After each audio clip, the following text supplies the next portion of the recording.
It is good to be home. Last time I was here, you were announcing that you were going to be making a few changes, and I see you were serious about that. Congratulations on that manifestation of a dream and prayer. You know, coming home is kind of what I want to talk to you about today. I want you to think back to the first time you ever entered a New Thought or Unity Church. In Unity churches worldwide, we like to say that we offer the experience and try to live into the knowing that we are welcoming others home. Did you have that feeling when you entered these doors, that you were home? First time I ever walked into a Unity church, it was on the back end of a pretty painful experience, and that is common for those of us who are coming home. I had been involved, and I mean really involved, with another church. Blood, sweat, and tears involved. I had pioneered that church. I had taken an old building and helped others gut it and remodel it. I poured my heart and soul and money and, did I mention blood, sweat, and tears, into that. And we were up and running. We were doing really well with about 30 or 40 people, which is big for a new church. And then one day, the senior minister called me to lunch and said, "We're just not sure you're the right one to be on stage." And so I asked the questions, why? Why? How could that be? Why? Because of your sexual orientation. Now, it was no secret about that in the beginning, but someone in the congregation of 30 or 40 had a problem with it, and so I was asked to move aside. That too is not uncommon in a lot of churches. And so my best friend at the time was the music minister at a Unity church, and he asked me to come to church with him. Now, frankly, I never wanted to enter another church. I didn't have any desire to go through that experience again. But he invited me, and I want you to hear this. He invited me to simply come and sit in the question. I had never heard that expression before. Come sit in the question. So because he was my best friend and I felt safe with him, and because my therapist happened to go to that church and I felt safe with her, I decided to go. And you knew that I was a visitor in that Unity church from the moment I walked in, not because of what I looked like or what I said, but because I carried my Bible in one hand and my Bible dictionary in the other. I was ready for church. It was Easter Sunday morning, of all Sundays to go, standing room only, hundreds of people there. And just like any church, there are mistakes that happen even on Easter Sunday morning. And after a great sermon of transformation and hope, the minister, and it was a husband and wife team, stood up and said, "We are resigning from the church on Easter Sunday morning." Why they decided that day was appropriate, I will never know.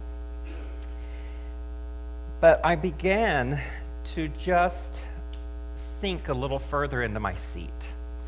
And I began to say into my head and into my heart, if I'm here to sit in the question, what is the question?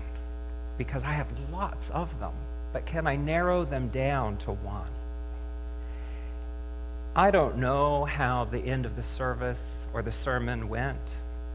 I don't know what prayers were said. I don't know what special music the choir sang that day, because I was trying to grab hold of all of these different questions and form one. And just as I thought I wasn't going to be able to do it, they invited the children in. And they came down and got on the stage and went through their little Easter cantata that they were doing.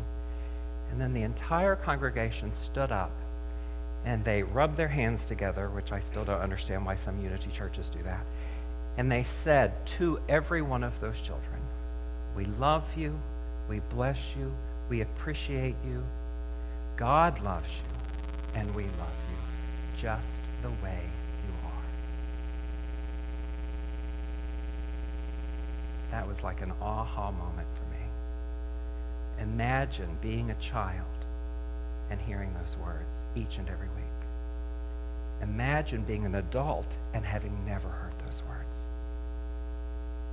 Imagine my surprise when the question popped into my mind. Who am I? Who loves me unconditionally? I felt safe in that place. You know, the term sanctuary means safe place. And I had been in lots of sanctuaries throughout my entire life. Never felt safe until I walked into a Unity church. Perhaps it is after such a hurtful experience that we do come to sit in the question. It's usually after a major event that we are still enough to even ponder a question. I hope you had a good Christmas season. And doesn't it feel good that it's over? After all of the hustle and bustle, after all the shopping and eating, after all the parties and eating, after all the presents and glitter and eating on babies, it just feels good to relax for a moment, doesn't it? And you know, next week it's going to happen all over again. There's something about that time right between Christmas and New Year's. I call it the narrow place. It's that moment. Have you ever been on vacation or taken a trip or just come home from work? And it's not so much a moment of letdown as it's just a moment of, I can relax. I can breathe again. I don't have one more gift to think about. I don't have one more meal to prepare. I love that time because just as the time with any major event or circumstance in your life, you're able to sit for just a moment in the stillness. And perhaps that is where the question always presents itself. Many years ago, I gave up the whole New Year's resolution thing. Many years ago, because they never work. I mean, they work for a month. How many people have gone to the gym and bought a membership right at the first of the year? Never go to the gym in January. It's just too packed. Wait till after Valentine's Day. That moment in which there is a space to come into the greater realization, into the stillness, where you can sit and be still and centered and ask a question. I'm going to ask you, what question are you sitting in life? And as we are on the cusp of a new year, I gave up those New Year's resolutions and even gave up a lot of affirmations because they too work if you believe that they will work. But so many times they're just repetitive motions of the mouth. And if you can look in the mirror and just say them over and over, but they don't mean anything, and you don't feel anything, you might as well be speaking into the air. So I began many years ago to simply form a question that I would live into each and every year. So at any point throughout the new year, when I feel uncomfortable, when I feel less than, when a situation or event comes to be that asks me a question, I answer it in my mind with another question. So for instance, several years ago, one particular question changed my entire existence. And it was a simple, short, easy question. Would I find peace in that? It's what Joe just sang about. Is that a feeling of peace? If someone asked me to go somewhere, or do something, or live into something, or be something, would I find peace in it? And then I can live into the next moment of it. Perhaps it's like the lyrics of the song. Does that feel well with my soul? Can I really come into the knowing and the realization in that moment and answer honestly? Because how many times have you gone somewhere with someone or done something with someone or lived into an event or an happening knowing full well you weren't going to enjoy it, knowing full well this was a waste of time and energy? My friend Bukeka began to form a question a couple of years ago that she is still living into. Her question is that worth my time? Is that worth my energy? How many times have you gone and done something that you just felt drained before you even took a first step into it?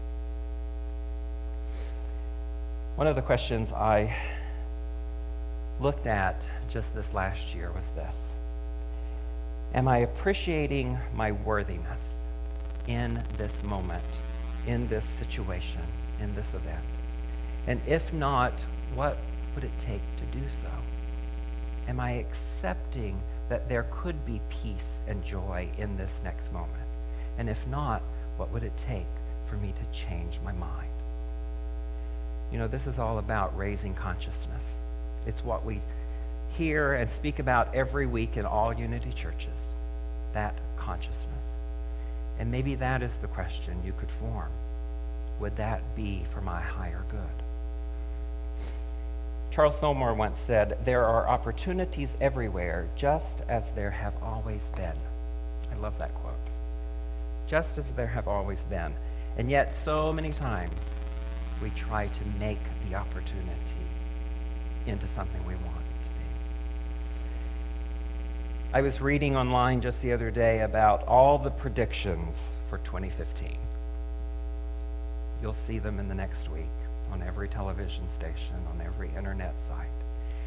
And as truth students, we know that regardless of those really good wishes and regardless of whatever kind of predictions are presented, we as individuals are the ones that must begin to make the changes in our lives and in the world. How do we make those changes? We begin just as any change. We notice what we don't want, and simultaneously we know what we do want. I went to dinner with a friend the other night, and being a vegetarian, of course, he took me to a steakhouse. So we were sitting there, and I noticed in my mind what I was doing automatically. Open the menu, 5 pages long, open the menu. Who knew there was that many parts to a cow? Keep opening the menu. And I just began to scan and look through and notice, I don't want that, I don't want that, I don't want that, I don't want that, I don't want that. And in the moment that was happening in my mind, I was getting really clear. That salad bar is calling my name.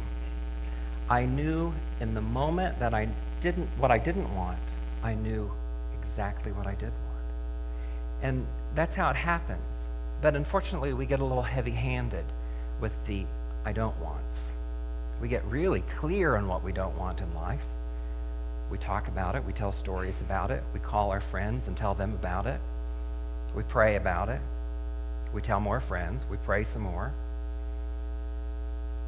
But in the moment that you're clear on what you don't want, you are simultaneously clear on what you do want. Why are we not giving our attention and focus to that? What is the cause of making a difference? What causes us to make a change? In one word, I think it's consciousness. It's coming into that realization, into that moment, into that stillness, possibly into that question of saying or asking, what is it that I do want? Do I want to feel peaceful? Do I want to feel joyful? Do I want to feel and live into my higher good? You know, I believe that my life and your life will somehow be subject to God's graces in proportion to our individual acquaintance and acceptance of truth. And my truth is a little different than your truth. And your truth is a little different than my truth, if they are spelled with a small t. But truth with a capital T is just like love with a capital L and God with a capital G. It's always knowing. Omnipotent is what we say. I had a client sitting on my couch the other day, and she was telling me about what she was choosing for the new year. And I heard her say several times that she was going to choose to change someone else's mind. How many times do we do that? And the thing is, you're never choosing for anyone else. You are only ever choosing for you. Because my standard, though it's the right one, is just not going to meet your standard at any time. I've told this congregation before, no two people have ever met. You could have lived together for the last 20 years, but you've never met. You've only met your story of them. And in the moment that they do something that doesn't match your story, it's as if you're living with a stranger. Who are you? Where did you come from? So when it comes to the new year, we cannot expect it to hold new hope for us simply because it's new. Our great and only hope lies in the change of consciousness, which may take place in us through a question, through an understanding. It's a change that can make this new year a little better than last, a little richer or deeper. But the thing that I'm going to invite you to begin with is just feeling your way into a change in consciousness in the direction of good and gentleness, in the direction of what you want rather than in the direction of what you don't want, in the direction of peace and joy and that which is well with your soul. Because truthfully, if it isn't feeling great, why are you going in that direction? If it's not feeling really joyful, why are you choosing that? It's my belief that you came onto this plane to experience joy and peace and love. And we're only always reaching for relief from the next moment. From the last moment into the next moment. We're only ever reaching for consistency or awareness. I spoke to Sue just the other day. I knew she would be traveling for the holidays, and I wanted to wish her a joyous holiday, knowing that it is a time of great grief, because that first year of firsts is difficult, and that first major holiday is difficult at best. You've all experienced that at some point in your life. And as we were texting back and forth at 11 o'clock at night, because that's what ministers do, we were talking about what the new year may hold for her. And I began to really feel something I wanted to speak to her and to you and to myself. And that is the Christmas story in a nutshell, which is the understanding that spiritual preparation is much like the gestation of birth. It is a time where we enter into that narrow place, into that stillness, into that expectancy. And then the birth happens. But we live in a culture that likes everything to mature really quickly. We live in a culture and a society that asks the questions of oneself and then wants an answer immediately. We like to microwave it. We like instantaneous results. How many times have you gone through a drive-through window and thought, I've been waiting 30 seconds. Why is my burger not ready? We have to remember that as you live into this new year, whatever question you might be forming, whatever resolution or affirmation that you are thinking about using. It's new. It's a baby. It's an infant. And in the moment that you ask the question or say the affirmation, you cannot expect, well, you could expect, just be prepared not to receive it, that it will mature quickly in the next moment. It's okay to live into the understanding that if you are reaching for a higher consciousness, though it's matured from a perspective which you can't see in the moment, your living into it means that you are new to it, that you are the baby. I wrote a song many years ago, "What Child Is This?" Sound familiar? I am that child. In every new moment, in every new breath, in every new prayer, I am that child in infancy, waiting to express life itself.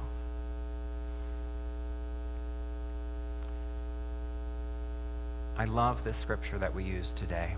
Whatever is just, whatever is pure, whatever is pleasing, whatever is commendable, if there is any excellence and if there is anything worthy of praise, think about these things. Think about only these things. Anything else is kind of a waste of time and energy. The late anthropologist Victor Turner identified 3 stages of transformation, and he talked about the first stage being that change that requires separation from the old. The second being kind of that threshold moment, and the third being living into the new. It's as if you're leaving one room and walking into the next, but there's a quick moment where you're in between the two. You're on the threshold. That's the narrow place that we're in right now, between this past year and the new year, between the old you and the new you, between one level of consciousness and a new level of consciousness. What are you going to do in that space? Because if we believe that this old room held old beliefs and old understandings, and the new room holds greater understandings and greater truths with a capital T, what do we have to do in that narrow space? We have to let go of the old. Say goodbye to it and mean it. And live fully into the new. Open and receptive to whatever it holds. Questioning is okay. But do it in a positive, affirming way. When someone asks you, would you like to go here? Would you like to do this? Would you like to sit on this committee or this board? Would you like to be president of a church? Whatever it is, do you have a question in your mind that says, would I find peace in that? Is that worthy of my time? Is that who and what I am right now? Or am I only doing it to fill a space? Yesterday I had the great opportunity, something I love to do, to christen a baby and baptize that baby into the faith community of her parents.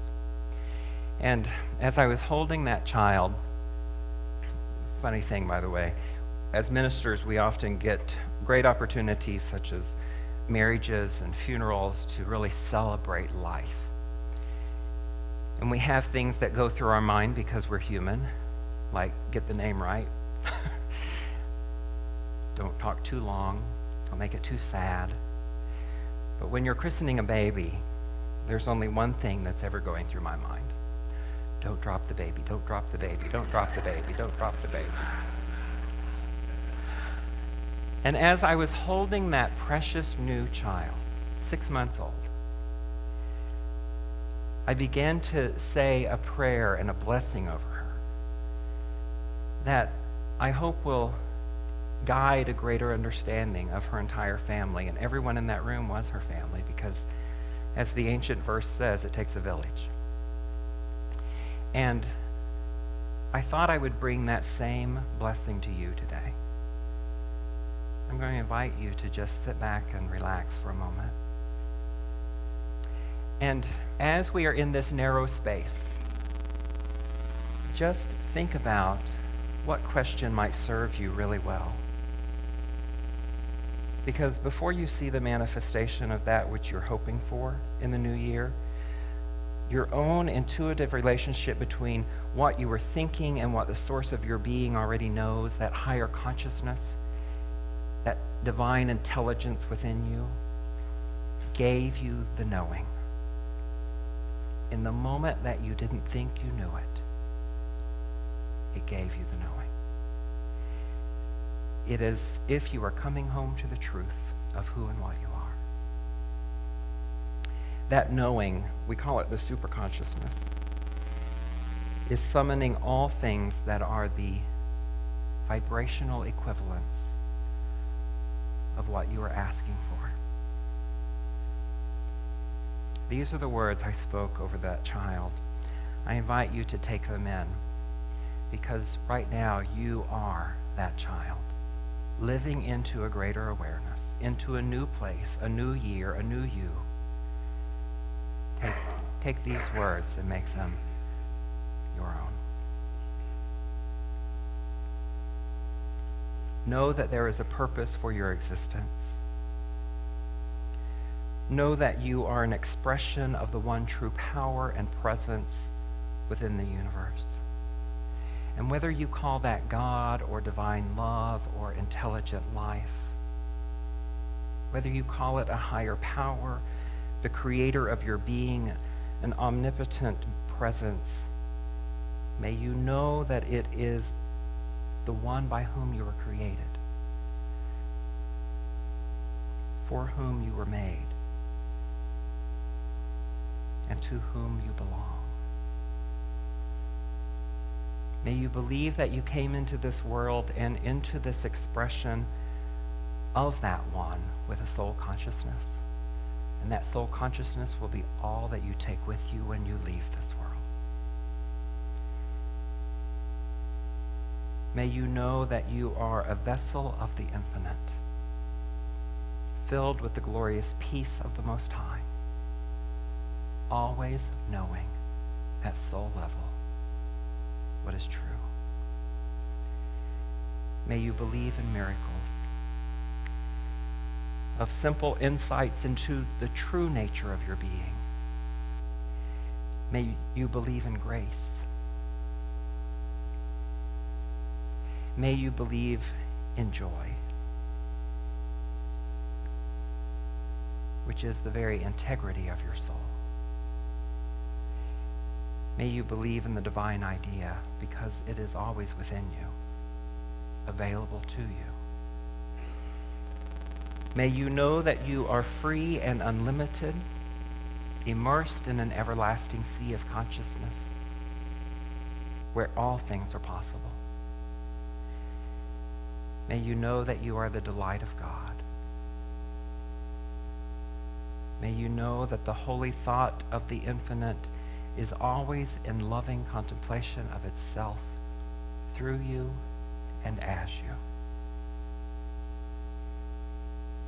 And may you know that you are a single manifestation of a cosmic destiny, and wholeness resides at the very core of your being. You can tap into it at any time, because it is true.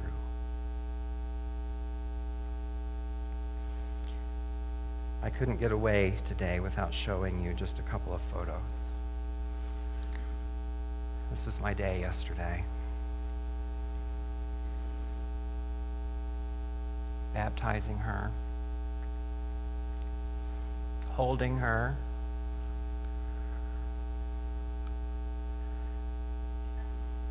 and seeing God in her,